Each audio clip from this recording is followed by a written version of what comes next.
देश में fair and lovely गोरेपन की क्रीम। अक्सर मैंने लोगों को पूछा है आप क्यों खरीदते हैं फेयर एंड लवली, तो कहते हैं जी गोरापन आता है इससे।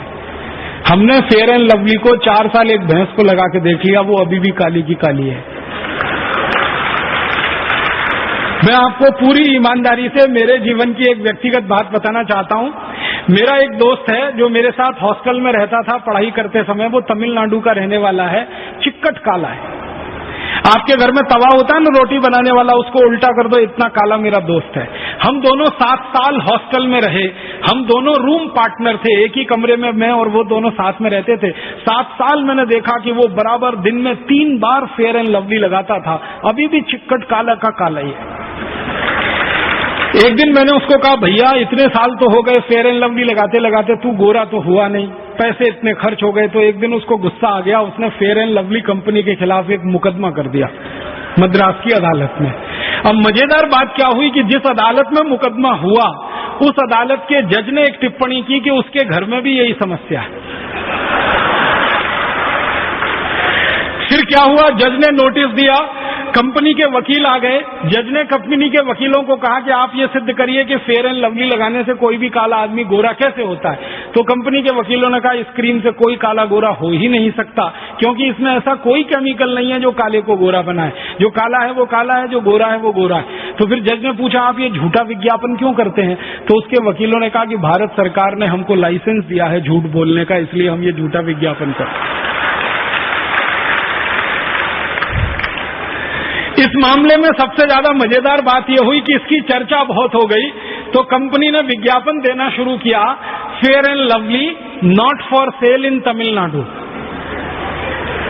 क्योंकि मुकदमे का जो दायरा था ना वो तमिलनाडु तक था। अब तमिलनाडु में तो बहुत कम लोग खरीदते हैं, क्योंकि वो जानते हैं कि कोई काला गोरा हो नहीं रहा है। तो आप भी क्यों खरीद रहे हैं उस फेयर एंड लवली को? कोई काला गोरा हो नहीं सकता। अगर फेयर एंड लवली लगा के सब गोरे हो जाते तो अफ्रीकी लोग तो सबसे पहले होते। अभी ये फेयर एंड लवली जो बनती है ना, ये कुछ नहीं है, एक टैलो नाम का केमिकल होता है, एक तरह का रासायनिक पदार्थ है जो मरे हुए जानवरों की चर्बी में से निकाला जाता है, उससे ये क्रीम बनती है। उसको आप चेहरे पर पोतते हैं और सोचते हैं हम बहुत सुंदर हो रहे हैं। और ये महंगी कितनी है? 25 ग्राम फेयर एंड लवली 40 रुपए की है, 50 ग्राम 80 रुपए की है, 100 ग्राम 160 रुपए की है, 1 किलो 1600 रुपए की है।